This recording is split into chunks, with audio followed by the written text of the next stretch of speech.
Especializaciones de la superficie de las células epiteliales. En esta imagen observamos un epitelio cilíndrico por microscopía electrónica. Polaridad celular. La polaridad de las células epiteliales y las especializaciones de superficie celular se relacionan con la morfología y funciones celulares. La región apical siempre está orientada hacia la superficie externa a la luz de una cavidad. La región lateral está en contacto con las células contiguas y se caracteriza por tener adhesiones especializadas. La región basal se apoya sobre la membrana basal y fija la célula al tejido conjuntivo subyacente. En la imagen superior vemos la región apical donde se encuentra la superficie luminal del epitelio. En el centro vemos un epitelio cilíndrico y a la derecha vemos dos células contiguas unidas por uniones celulares. Y la parte inferior vemos el epitelio cilíndrico apoyado sobre la superficie basal. Dominio o región apical. La región de la célula epitelial frontal a la luz contiene abundantes canales iónicos, proteína de transporte, ATPasa hidrógeno, glucoproteínas y enzimas hidrolíticas, así como acuoporinas, proteínas formadoras de canales que actúan en la regulación del equilibrio del agua. También es el sitio por el que se transportan los productos secretorios regulados para liberarse. En la región apical tenemos tres especializaciones de la membrana celular. Las microvellosidades, que son prolongaciones citoplasmáticas que se extienden desde la superficie celular. Los estereocilios o estereovellosidades, que son vellosidades de gran longitud. Y los cilios, que son prolongaciones citoplasmáticas móviles. Microvellosidades.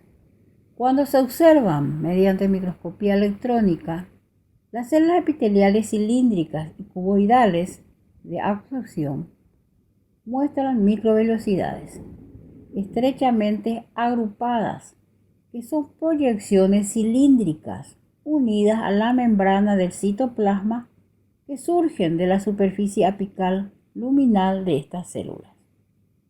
Cada microvellosidad contiene un núcleo de 25 a 30 filamentos de actina, enlazados transversalmente por vilina, unida a una región amorfa en su punto y extendiéndose hacia el citoplasma, en donde se encuentran incluidos los filamentos de actina en la membrana terminal.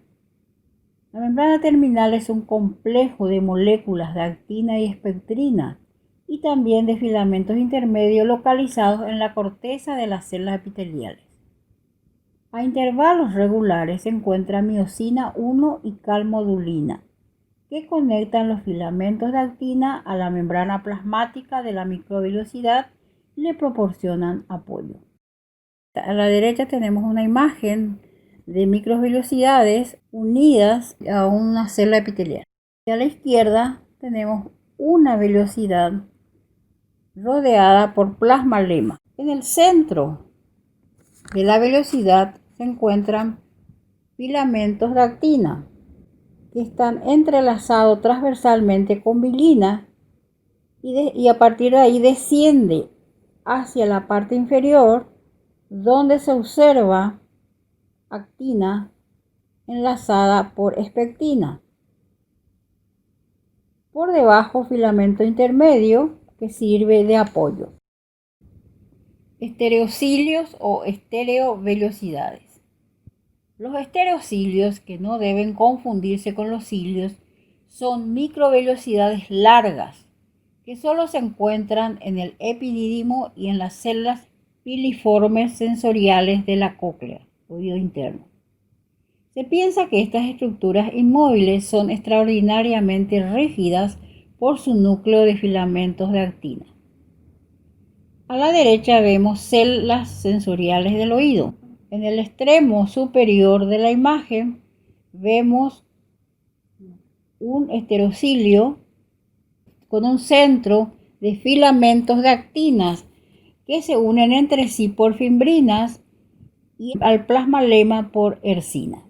Los cilios son proyecciones de tipo piliforme y móviles. Su diámetro es de 0,2 micrómetros y su longitud es de 7 a 10 micrómetros, que surgen de la superficie de ciertas células epiteliales, principalmente las células respiratorias. Posee un centro de microtúbulos que están organizados en 9 pares o dobletes de microtúbulos dispuestas en círculo alrededor de 2 microtúbulos centrales. Los microtúbulos están compuestos de 10 a 13 protofilamentos de dímeros de tubulina. Cada doblete posee dineína ciliar, que es una proteína motora asociada a microtúbulos, lo que le da movimiento. Existen 2 microtúbulos, A y B. Estos se encuentran vinculados por nexina, que es un componente elástico pasivo. Los dobletes periféricos se unen al cuerpo basal, que consiste en 9 tripletes de microtúbulos cortos organizados en un anillo. En la imagen podemos ver un cilio rodeado por plasmalema. En el centro podemos observar microtúbulos dispuestos de la siguiente manera. En el centro, un par de microtúbulos rodeado por 9 dobletes de microtúbulos. En el cuerpo basal, por debajo de la membrana plasmática, los microtúbulos se encuentran dispuestos en tripletes y desaparece el par de microtúbulos central. Región lateral. La región lateral de las células epiteliales están en íntimo contacto con las regiones laterales contiguas. La región lateral se caracteriza por la presencia de proteínas exclusivas, en este caso las moléculas de adhesión, que son parte de las especializaciones de unión. Esta barra terminal se le denomina complejo de unión y se encargan de unir las células y están compuestas de 3 tipos de uniones. Tenemos en la parte superior las uniones ocluyentes, que son uniones estrechas, forman la barrera a la difusión intercelular entre células contiguas y están ubicadas en el punto más apical. Por debajo de las uniones ocluyentes se encuentran las uniones adherentes, que proveen de estabilidad mecánica a las células epiteliales mediante la vinculación del citoesqueleto de una célula al citoesqueleto de una célula contigua. Uniones comunicantes. Permiten la comunicación directa entre células contiguas mediante difusión de moléculas pequeñas como aminoácidos, iones, metabolitos, y permite la actividad celular coordinada. Esta imagen por microscopía electrónica correspondiente a un corte de células del revestimiento epitelial del intestino grueso, un complejo de unión con su zónula de oclusión y su zónula de adhesión, además de un desmosoma. En la superficie apical de la célula se observa microvillo. En la imagen de la izquierda vemos por microscopía electrónica la unión de 2 células contiguas en la parte superior de una célula cilíndrica, una zónula ocludente. Y las flechas señalan las regiones unidas por ocludinas. En la imagen de la derecha vemos una unión ocluyente entre 2 células contiguas y vemos la región citoplasmática de ocludina. En el centro, la región extracelular de ocludina y la región transmembrana de ocludina. Y se observa también la zónula 1 unido a la actina. Uniones adherentes. Proveen adhesiones laterales entre células epiteliales. Existen 2 tipos de adhesiones célula-célula. La zónula adherens, que interacciona con la red de filamentos de actina dentro de la célula. y la mácula adherens o desmosoma que interacciona con los filamentos intermedios. Gracias a este tipo de uniones se mantiene la integridad de las superficies epiteliales, generando capacidad para resistir la separación. Está formada por moléculas de adhesión como la E-caderina en el lado citoplasmático, que se une a la catenina. En su lado citoplasmático se liga por medio de iones de calcio. La E-caderina catenina se une a la vinculina y a la alfa-actinina, necesario para la unión a los filamentos de actina del citoesqueleto. En esta imagen vemos las membranas de células contiguas. En la región citoplasmática se observan filamentos de actina. La catenina se une a la E-cadenina que se encuentran en la región extracelular. Y esto a su vez se une a la vinculina y a la alfa-actinina. Mácula adherente o desmosoma son las uniones más fuertes. En esta imagen vemos membranas celulares contiguas que en la región citoplasmática muestran placas citoplasmáticas. Unidas a estas placas vemos filamentos de queratina. En el espacio extracelular se observan proteínas de unión de tipo caderinas. En la imagen vemos la membrana celular con las proteínas integrales, las conexinas. Y la flecha está señalando la configuración circular, indicando que estas pueden estar abiertas o cerradas. En la imagen de la izquierda vemos la microscopía electrónica que muestra las membranas plasmáticas de dos células adyacentes formando una unión comunicante. Y a la derecha vemos membranas de células adyacentes que están unidas por conexones. Y en la región citoplasmática se encuentran las conexinas. Región basal. Posee varios elementos.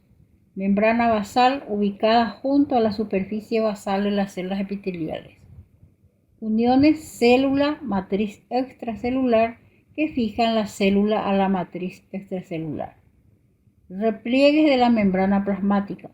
Aumentan la superficie y facilitan las interacciones morfológicas entre células contiguas. La membrana basal, que si observamos por microscopía electrónica, vemos que está constituida por una lámina basal unida al tejido conjuntivo. La unión de la lámina basal al tejido conjuntivo se da a través de fibrillas de anclajes que son colágeno de tipo 7. Y estas fibrillas de anclaje se hallan unidas a la lámina reticular del tejido conjuntivo que está constituido por colágeno de tipo 3. En la imagen izquierda se observa la lámina basal que consta de dos estratos, la lámina lúcida y la lámina densa, ambas de un grosor de 50 nanómetros. En la lámina lúcida se detectan laminina y entactina. En la lámina densa, colágeno de tipo 4, proteoglucanos, heparansulfato y glucoproteína de adhesión, fibronectina. En la fibrilla de anclaje encontramos colágeno de tipo 7 y las fibras reticulares colágeno de tipo 3. Solo en algunos tejidos es posible visualizar la membrana basal con la tinción de rutina, hematoxilina y eosina, por eso se recurre a tinciones histoquímicas. Es el sitio de adhesión de las células que están encima y el tejido conjuntivo que está debajo. Entre la lámina basal y la célula hay un espacio que es relativamente claro o electrolúcido, la lámina lúcida. Este espacio contiene las porciones extracelulares de las moléculas de adhesión celular, en su mayoría receptores de fibronectina, miembro de la familia de proteínas transmembranosas conocida como integrinas. Estas se vinculan al citoesqueleto de la célula y poseen dominios extracelulares que se unen a las principales glucoproteínas de la matriz extracelular como el colágeno, laminina y fibronectina. La membrana basal está formada por moléculas que provienen de epitelios como colágeno de tipo 4, que provee integridad estructural. Proteoglucanos que regulan el paso de los iones a través de la lámina basal.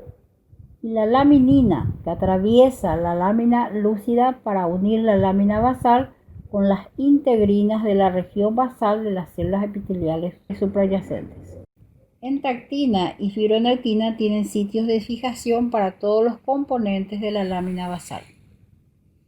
Bajo la lámina basal existen fibras reticulares que corresponden a colágeno de tipo 3 que forman la lámina reticular. Esta pertenece al tejido conjuntivo, que no es producción del tejido epitelial. Y en la imagen podemos ver entonces la lámina basal por microscopía electrónica unido al tejido conjuntivo. Estructura que efectivizan la adhesión de la lámina basal al tejido conjuntivo. Fibrillas de anclaje, colágeno de tipo 7, en íntima asociación con los hemidesmosomas. Se extienden desde la matriz de la lámina basal a las fibras reticulares del tejido conjuntivo. Microfibrillas de fibrilina fijan la lámina densa a las fibras elásticas. Y proyecciones bien definidas de la lámina densa, fijación adicional con el colágeno de tipo 3 con la lámina reticular. Función de la membrana basal: adhesión estructural, adhesión al tejido conjuntivo. Compartimentalización: separan al tejido conjuntivo del tejido adiposo, nervioso y muscular. Filtración: regula el movimiento de sustancias desde el tejido conjuntivo y hacia él. Inducción de polaridad: inducen el polo apical de las células. Armazón textural: guía o armazón durante la regeneración. Uniones célula-matriz extracelular. Las uniones adherentes, adhesiones focales que anclan los filamentos de actina del citoesqueleto a la membrana basal. Y los hemidesmosomas, que se encuentran entre uniones epiteliales y tejido conjuntivo, anclan filamentos intermedios del citoesqueleto a la membrana basal.